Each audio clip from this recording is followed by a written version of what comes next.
SRP TRP exam எழுதிட்டு ரிசல்ட்டுக்காக wait பண்ணிட்டு இருந்தீங்கன்னா உங்களுக்காக தான் இந்த வீடியோ. டிஆர்பி எக்ஸாமோட ரிசல்ட் வந்து 31 ஃப்ரைடே ரிலீஸ் பண்றதா எங்க ஸ்டாஃப் குரூப்லயும் கொஞ்சம் ஃப்ரெண்ட்ஸ் குரூப்லயும் வந்து சொல்லிட்டு இருக்காங்க. இது எவ்வளவு கரெக்ட்னு எனக்கு தெரியல, கரெக்டான இன்ஃபர்மேஷன் தெரியல.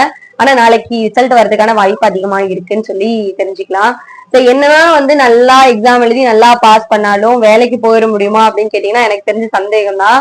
ஏன்னா நான் வந்து எக்ஸாம் எழுத போனப்பவும் சரி, இந்த கோஆபரேட்டிவ் எக்ஸாம் எழுத போறேன்னு சுத்தி இருக்கவங்க யார்கிட்ட சொன்னாலும் எல்லாரும் என்கிட்ட முதல்ல சொல்ற விஷயம், காசு இருக்கு அவங்க கிட்ட, பாஸ் பண்ணிட்டா காசு கொடுக்கணுமே உனக்கு தெரியுமா அப்படின்னு கேக்குறாங்க. எந்த அளவுக்குடா இது கரெக்டான விஷயம்? அப்புறம் எதுக்கு எக்ஸாம்னு ஒண்ணு வைக்கிறீங்க? காசு கொடுக்கறவன்ட்டு வாங்கிட்டு வேலைக்கு சேர்த்திக்க வேண்டியதானே அப்படின்னு தான் எனக்கு தோணுது. உங்களுக்கு என்ன தோணுதுன்னு சொல்லிட்டு கமெண்ட் செக்ஷன்ல சொல்லுங்க. நீங்க எக்ஸாம் எழுதி வெயிட் பண்ணிட்டு இருந்தாலும் இல்ல எக்ஸாம் எழுதி ஆல்ரெடி பாஸ் பண்ணி காசு கேட்டனால போகாம இருந்தீங்களா அப்படின்றதெல்லாம் வந்து கமெண்ட் செக்ஷன்ல சொல்லுங்க. ஒவ்வொருத்தவங்க ஒவ்வொரு மாதிரி இன்ஃபர்மேஷன் சொல்றாங்க. அது எவ்வளவு தூரத்துல கரெக்ட்னே தெரிய மாட்டேங்குது. உங்களுக்கு இந்த எக்ஸாமை பத்தி கோஆபரேட்டிவ் சம்பந்தப்பட்ட ஏதாவது தெரிஞ்சுச்சுன்னா எனக்கு கமெண்ட் செக்ஷன்ல சொல்லிட்டு போங்க. பாய்.